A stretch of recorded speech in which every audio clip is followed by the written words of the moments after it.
We have the round 15 best buys video, and we're going to kick it off up top with the hookers, Tevaga versus Cook. For our mids, plenty of good guys there. Kolo, Couch, AFB, Mciness, Duncan, Pasifiki-Tonga in slightly outside the cheapie range there now. For the edges, we got Preston, KPP, Fermor, and Aitken. Again, I might miss guys here, but these are the guys I'm looking at personally. Katoa, Sharpe, Campbell, DCE now, and Walker. For the centres, we got Kiraz, we got Farnworth, we got Garrick, we got Nawa, and Gagai. And then fullbacks, we got Drinky, Teddy, and Turbo. And then the cheapies here, we've got Lawson, Ioelu, Fainu, Keeley, Ioelu, we'll go with it, and Lawton are our cheapies for the week. So timestamps will be in there, guys. If they're not there now, they will be in a sec. And click through to see who you want to hear about, and we'll go from there. So kicking it off with our hooker debate here. But firstly, who's hot? Kolo finally being brought in 1.65%. Couchman 1.47%. Drinky at 1.02%. Kiraz at 1%. And what you're seeing here is the who's not list has a few more guys that are above that 1%. And it's kind of getting spread around a bit in the who's hot list. And I've actually left guys like Asako and Curran out. I don't think that they're the best in position, and they're not going to help you tremendously. Especially Curran there. We saw kind of a slower start for him. Did improve through the back end of that game. You've got guys like Preston returning. He's back in the middle. Bit expensive for my thoughts there. But the rest of the guys on this list we will speak about. Asako, just that really good game there, and could go on a run, but you kind of missed the big score there, unfortunately. Now, to go to Jazz and Cook. What we're looking at with Jazz is a price point of 43. He's definitely on the bench now with Takeaho coming back. Does he actually move to the starting side? I don't think so, actually, this week. Unless they move Bully to the bench there and do what they did last week there with Jazz Tevaga going into the starting side.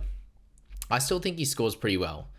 Somewhere in around that 50 minutes mark seems fair, and I'm probably expecting somewhere around this 43 average going forward. If he beats that, happy days for myself. I'm playing him this week in my starting hooker, and I'll love that. What we won't see likely going forward is the massive minutes unless there's injuries, and we can't bank on those injuries. The mid and hook duel is cool. It's going to help you in other weeks potentially with looping and everything else. But now when you look at Damien Cook, who managed to stay pretty well the same price there after his couple of good games in a row, going 69 and 70. He then got up to 603k there, and now has stayed in that exact same price point.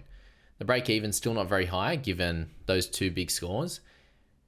And really, you're not going to be able to bank on him going out to the centres each week. And we basically haven't seen that this year. Of course, the week everyone buys him is when that happens. Now, in the middle, we're going to get those tackles, we're going to get those breaks, the offloads, potential for assists and everything as well. And against a few teams over the next couple of games, in Cronulla, who hasn't been playing very well, and then Para, who are okay, he should be able to get some good work through the middle and then potentially have that upside that someone like Tevaga doesn't have. Now, at $30,000 difference right now, I suggest Cook to be the slightly better pick than Tevaga, although both should go well, and Jazz has that duel. Cook misses one less game. They both have the same bye next week in round 16, which you should be able to cover. Guys like Aaron Clark, Riley Smith, whoever else you got in that slot. And then he plays at round 19, which could be helpful as well, given you may need guys like Aaron Clark or whoever else you got to cover in the mids in that week, where it's a week where we have a fair few out. And if you've got Kolo, you've got Aitken, these types of guys, even though we're looking at Cook in a South jersey there on our screen, he's going to do a decent job helping out in that week and has 60 plus upside like we have seen. So that's those two. I think it's a pretty interesting thought process. And to be honest, if you want to go on who has the picture on footystatistics.com, it's not Jazz. So Cook wins. Kolo, just get him in. 800k now. It's getting ridiculous. But look, he's going 80s for fun. 81, 85, 86 in the last three. Didn't even get the full 80 last week. Crazy. 71 minutes. 2 tries the last 2. Big tackle numbers. Didn't miss one last week. 5 tackle breaks. 200 run meters again. Absolute freak.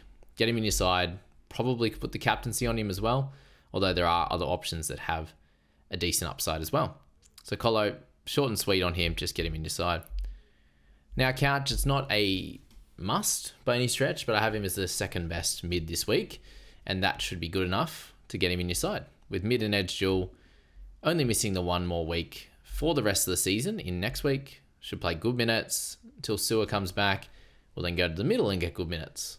So Couchman at 702k, not an overly high price at all for him, and a great price point opportunity to get him into your side. The 54 last week was mainly because they got absolutely sizzled against the Dolphins 56-6. If the game is somewhat close this week, he will score really, really well and get closer to the 69 nice that he got the week before. So Couchman, I suggest getting him in your team. How you do it though, go check out the holds and the sells video, which was the round 15 fire sale. Go check that out, and that should help you with your decisions. Also, would you go Kolomatangi or Couchman? You pick Kolo because he has the run right now and is the captaincy option, whereas Couchman playing first game, a very easy vice captain option. For Adam Fanua-Blake, he's next on the list, but we're going to compare him to Mciness at a very, very similar price. So 684 for Mciness, 698 for Adam Fanua-Blake. So one price point different. Mciness is at 54 average, 0.3, and AFB is 54.6. So it's very, very hard to split these two. The only suggestion I would have for AFB over Mciness is the potential upside. We've seen a few games now. We've had 3 in the 60s. We've had 1 at 70. We've had 1 at 80. And when you look at Mciness, you do see here a game at 57. He sits in the 50s a bit, 54, 58. He has a couple of games in the 70s, and the rest are 40s and 50s. So AFB has that slightly higher ceiling. Mciness has the slightly better floor, where basically his lowest score of the year sits at that 43, and he has a couple in that little range there. Minutes a little bit all over the shop for both players, so you can't really guarantee anything there. But the scores, if you want a little bit more safety, go for Mciness. If you want the upside, go for AFB. And I've got these after Kolo and Couch because I'd 100% pick Couch over these two. But if you want the best mids, then a collection of 3 of these 4 is going to be the best way to go about it. And now I haven't mentioned Nafahu White in this. He's not going to be mentioned in this because I see him as behind those guys on the list, and I don't know how he's going to react to his injury and coming back from that. I'm hoping that he gets good minutes and he scores really well, but I don't know. And therefore, he could be a guy that is in my team for the next couple of weeks. And then when I'm a bit stronger in mid and edge come round 18, he may not even be needed in the side. So I'm not going to mention him as a clear buy. For Tallis Duncan at 456k, he's priced at 34 and he's on this edge spot now. Kolomatangi's in the middle. Duncan has gone to the edge and was there a couple of weeks before that move. So in these games since he's been on the edge, he's had 56. Only one of these games was not 80 minutes, and that's the third one. So 56, 24, 36, 41, and 58. So that little average there across those 5 games for him is sitting at 43. And across his career, he's at 45.1. So when you're looking at a price point of 34, it works this week as a mid-ranger. If you need someone in this price bracket across the board, he's basically the only one that I think is a pretty solid pickup. Plays in 15, plays in 18, a decent price there, and I'll use that when I'm giving out my advice this week now, is that Duncan's going to be that guy. If you need a straight swap or someone to get down 100k, Tonga, Riley Smith, these types of guys get 80 or 100k to then upgrade elsewhere, Tallis Duncan will be that guy. Now, it's no slam dunk, but you're also paying 456k for a mid-edge dual guy that will do a job and probably doesn't play in your round 18 side if your squad's pretty good for mids and edges that week. But if you're sitting there with like Lucas and KVP, who both missed 18, then maybe you do need an edge in that week. I'm personally sitting with guys like Wong, Nafahu White, guys that play both weeks, so it adds up. And you've got a fair few guys, so keep him in your thoughts. Pasifiki-Tonga, I probably could have put him in the cheapie section, given I've got Carl Lawton, who's at 300k back there, but he's in the mids. Last 2 weeks has done really well. 39 with the try, 22 minutes though, but 39 with 41 minutes in this one. Part of that is because of the injuries that they did suffer. So expect him to go somewhere between 20 odd and 30 minutes in this week, and wouldn't be super exciting for you If you had the extra cash, I would try and get to Duncan, but it is a lot of extra bicky at 156k more. If you want a cheaper guy though, he can work. He'll do a job. I may as well move him to the cheapies now, and then we can discuss at the end. Jacob Preston, let's move to edges now. 786k. What an absolute jet. Averaging 60 for the season, one of the best players in his position, and would be the prime target this week if money wasn't an option. He misses 16 and he's good for the rest of the season. Now you just hope that he doesn't get suspended again. He's on a bit of a try scoring run this year. 5 out of his 8 games that he has scored a try, which is great. So 8? Yeah, missed one there, round 6 with the bye. So he's in a spot there where you can see, let's just shorten that up for you. 42 in round 1, which is a bit of a weird one. And then since then, his lowest score of 53 in that one there. So Preston actually moved to centre for a little bit of that week. Since then, he's been absolutely terrorising teams. 54 his lowest with the jump on the ball try. Tackle numbers are at 38. And then run meters are just a tick under 100. Tackle breaks, attacking stats galore. So he's the guy you want. How are you situated for round 16? If you need an edge for both round 15 and 18, the clear best option there.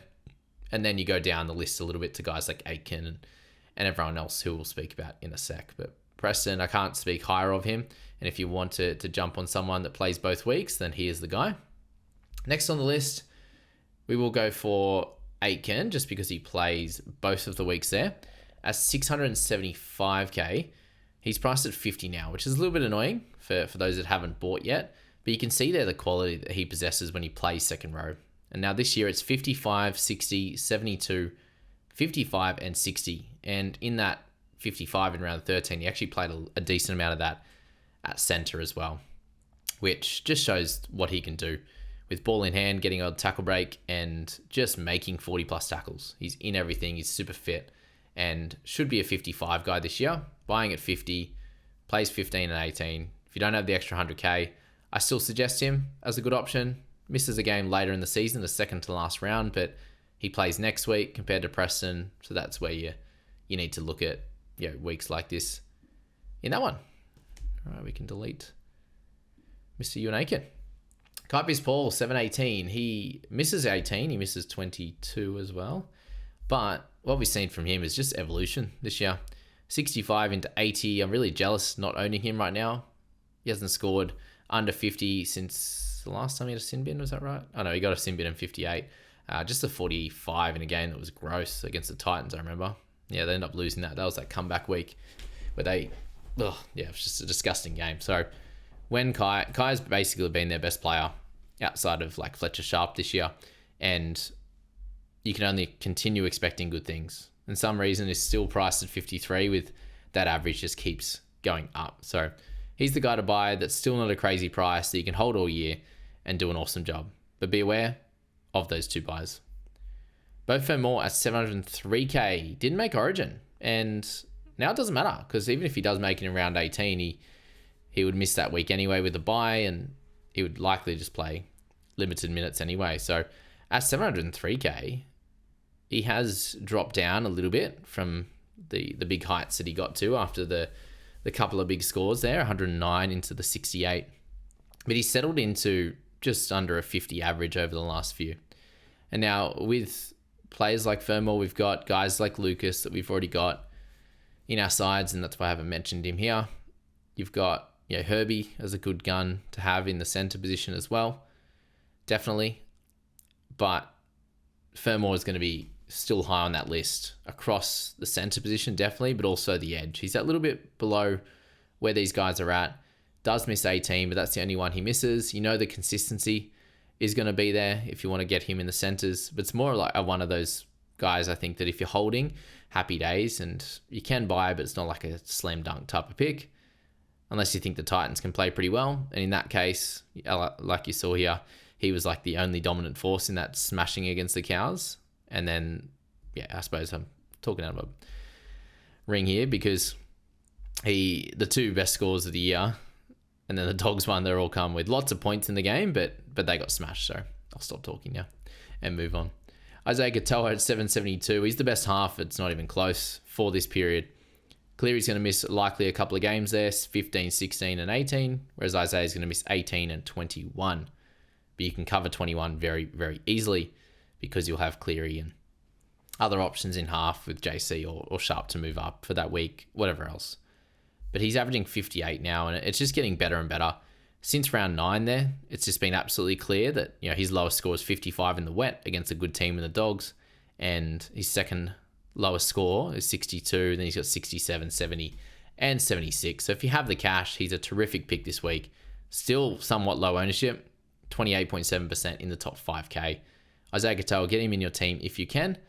If you want to spend a little bit less, I understand, but you know what you're going to get, and it's going to be absolutely terrific. Fletcher Sharpe at 729k. Still in a position, I think, that if you haven't bought yet, you still can. He does miss 18. He does miss 22. That we keep saying? Yeah, 22. Always forget that one. But yes, the up and down nature, but with him back at 5/8 in general, it's great. What we do see from him is he's back to fullback, isn't he? What am I talking about this week? What am I talking about? Oh, surgery for Euro. 10 weeks minimum. That's just sad. Poor fella. Don't check. Sharpe's back to fullback, isn't he? Yeah. Against the Roosters, we do feel safer with him at 6. And for this is the final round, likely, unless Ponga gets hurt, that we'll see him at 1. So you could take the plunge and hope that he doesn't go super well. And now even with that 86, he's running off a 22 and an 86. That's where the high break even comes into it. And I think the break even's updated around 13. Maybe not. Maybe we haven't updated yet on Footy Stats. So yeah, that break even shouldn't be crazy high after the 86. So I think that's just following the 22 and the 31. Anyway, moving along. A solid pick, but a fullback. I'll change my thoughts a little bit and say that he's just an average pick this week, and I probably would suggest going for Campbell instead. Now Campbell against Manly, then Para, then Cowboys, I think is an okay little setup. Couldn't have gone too much worse for him in the second half last week with errors, trying to, similar to Yongi in the back end of that game, just wasn't going right at all. A couple of balls bounced up into his lap and could have been away, and he just looked up and dropped it. Campbell was trying to save tries defensively and throw a hand out or drop it, or had a potential runaway intercept and dropped that as well. So pretty gross considering I bought him in Supercoach and Fantasy. But this is the week. This is the bounce back week. We have high scores from him, 60s, 70s, and 80s. So he's an awesome guy to have a look at this week and should definitely bounce back. And it should be, hopefully, a fairly close and decent game against Manly. Going to be one of the best in the position at half or at wing fullback for the year. Misses 18 and that's it. Jump on now or forever hold your peace. DCE. We got DCE and Walker, the two fun ones to pick to talk about here. Now that he's dropped from Origin, you do see him here have the odd good score in him. 38 followed by a 73, a 36, a couple of 50s, and a 37. So it's no slam dunk buying him. But when you look at the run that he's got, it's Gold Coast buy into the Tigers and Rabbitohs before another buy. So is he a guy that you want to target? Do you just want to spend that little bit extra? I personally would go up, try and get Katoa, get Sharpe, get JC, all those guys ahead of him, just because he is a bit up and down and you could get a bit frustrated with where he's at. Sammy Walker at 573. He's priced at 43, hasn't played a game since he did his ACL. So it would be absolutely a flyer picking him. He's priced at 43 because that's the games where, how he ended up last year. Will he goal kick straight away? He might do. Savala could also goal kick. That could be fun. We know Sandon's gone, but he's on the bench. So does Walker come back and kick straight away? Probably likely. Or does Savala get the opportunity? So I think it'd be an absolute flyer trying to pick him in this one. If things go decent over the next few weeks or he loses a bit of cash, you could potentially buy after their round 17 clash.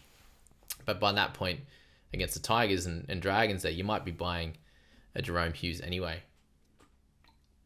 So Walker, very much a point of difference pick that is okay at best. Jacob Kiraz, 729k, priced at 54. He got the 65 on the weekend with how many offloads? 7 offloads. Just an absolute freak. 6 tackle breaks, 7 offloads, 6 tackles. Nice. He's going to be a little bit up and down just because he is reliant on getting those offload. Like, that's a decent part of his base. But if he gets 2 or 3 offloads, he can have the 40s and the mid-50s score and is relying on tries and attacking stats and tackle breaks at that point. So that's what you're going to get out of an outside back, though. Him at centre this week, I don't love it as much. Could turn around very quickly, but he's also up against Whiten, who is a tough defender. I think I'd go for other people this week. The old, it's not you, it's me. I just think there's other options out there that's probably work a bit better with the buy next week. Like, it's hard to buy someone like Kiraz at this price point and then he misses the following week.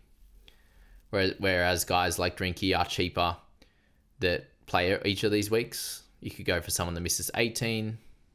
Sweet. Where you're buying Kiraz is that if you're in a pretty rough position down in that centre and wing fullback for round 18 and you're like, I'm cool, I can cover round 16, then you can do it now because we know he's just such a fun watch. But is Drinky a better option play for you? Do you want to spend less, a lot less, and go for Garrick? These types of things there. Kiraz doesn't miss 19, so a good pick, but he's in the top 2. Maybe not. But does he need to be? Maybe not.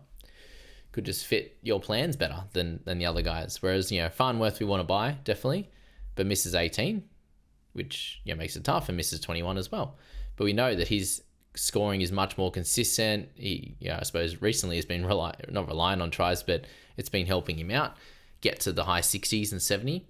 But we saw at the beginning of the year when he wasn't scoring tries that he could still hit 50s very comfortably. And that's the good thing there. He's got the upside into the 70, and we know he has 100 upside, just like Kiraz. But we also know that he can hit the 50 odd without stressing too much. So Herbie, the great pick, but misses 18, plays 16. So work it out which one suits you best. I was a little bit mean on the Kiraz one there. I think I'm just sad that I don't own him and he just offloads for fun. And I've got Garrick instead, who's 160 odd K cheaper, which is crazy. Garrick picked up the 48 in the weekend, so we'll take that. We'll take that to the bank, 44 and 48. Hopefully an even better score against the Titans this week. But we know the Titans have good outside backs. It's generally not their problem. It's the go forward through the middle and their discipline. That can be pretty poor. But hopefully that means that there are some errors there and Manly can do a number on them and Garrick can be the buy. And if that's the case, then you're getting him in a bit of a steal deal. Is buying him now the correct play, or is it buying him in against the Tigers in round 17? Maybe when you're missing Nawa or Teddy or these types of guys in round 17, that could be the correct play. Or you just leave him completely because he's not one of the best 3 to 5 scorers in the position, and that's completely fine as well. Kiraz is definitely a better pick than Garrick for scoring, but as I was saying, is that worth it for you at that price? Now, if you're looking at Nwangani Tawaze or Garrick, it's going to be Garrick every day just because of the goal kicking and also just the pedigree. We've seen Garrick be a 50 guy. Whereas Nawa, he's going to be somewhere in that mid-40s, I think. And can he be a keeper? Potentially, but slightly more expensive than Garrick. I think you definitely get Garrick instead. It's as simple as that. You definitely don't sell him, which people were looking at last week. But he's relying on tries at the moment, and he's an absolute freak. But when he's scoring 2 tries for 45, having to get 2-3 line breaks to get in the 40s as well, that's where it can be a bit tough. Scored a try last week, got 31. That kind of stuff is frustrating sometimes. That's why people were selling.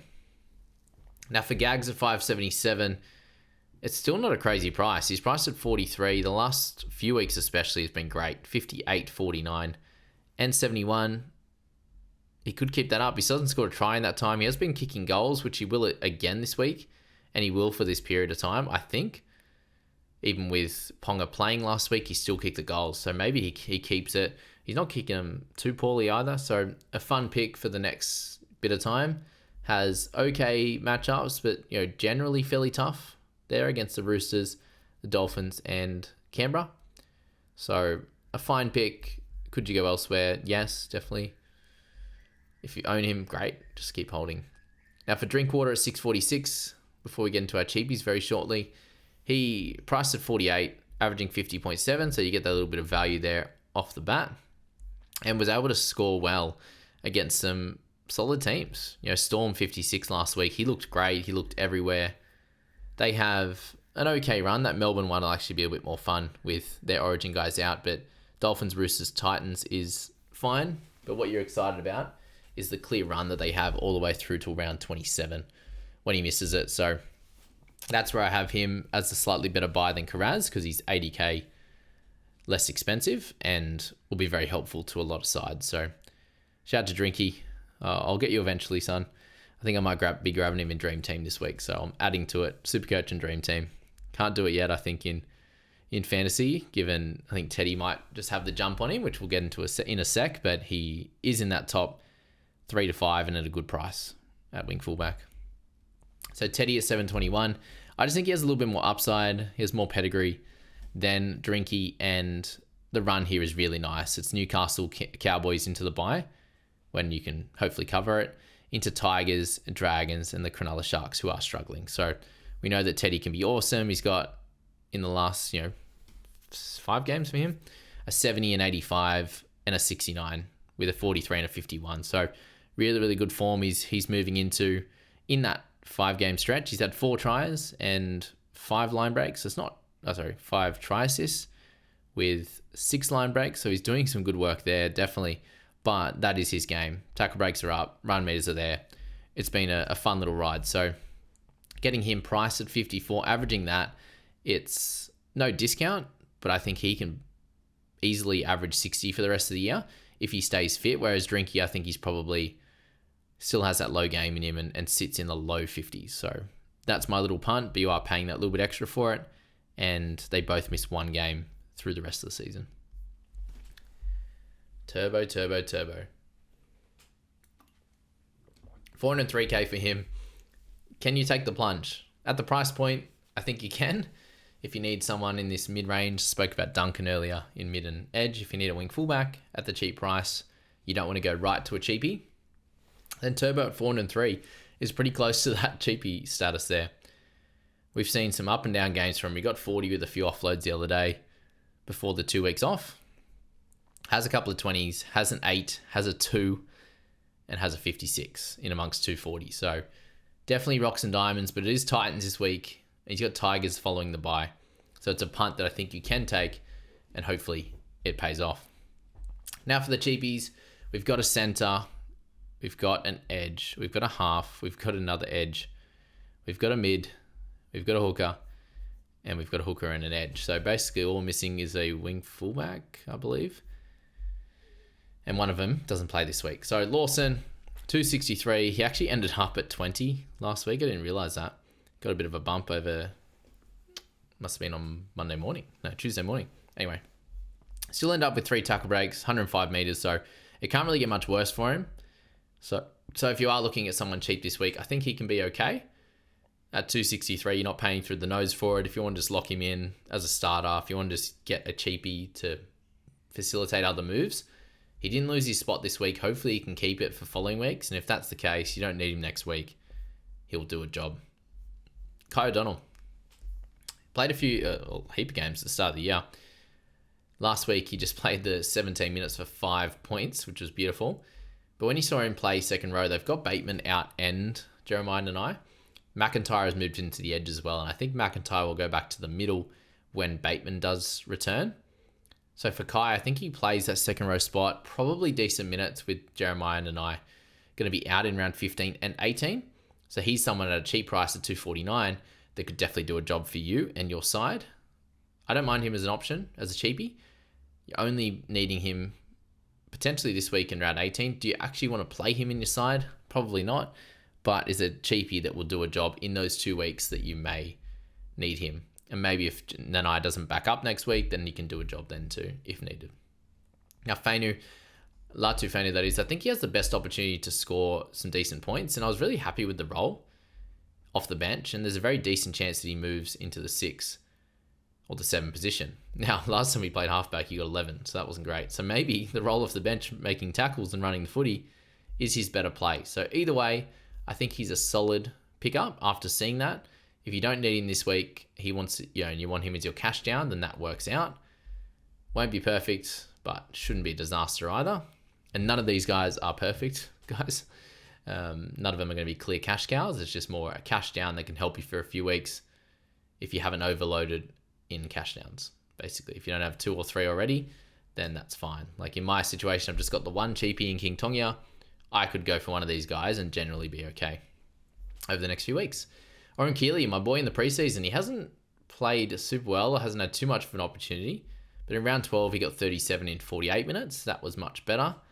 Last week, he played 39 minutes for 19. So that wasn't very good. But you should expect him to get somewhere in the mid-40s minutes on average. And if you need someone to cash down this week, with Gilbert out, with Plath out, with Daniel Saifidi out as well, he should get some minutes across the season. So he could be a guy at 285 that plays most of the games and should score okay, generally. So he's probably one of the better cash downs as well.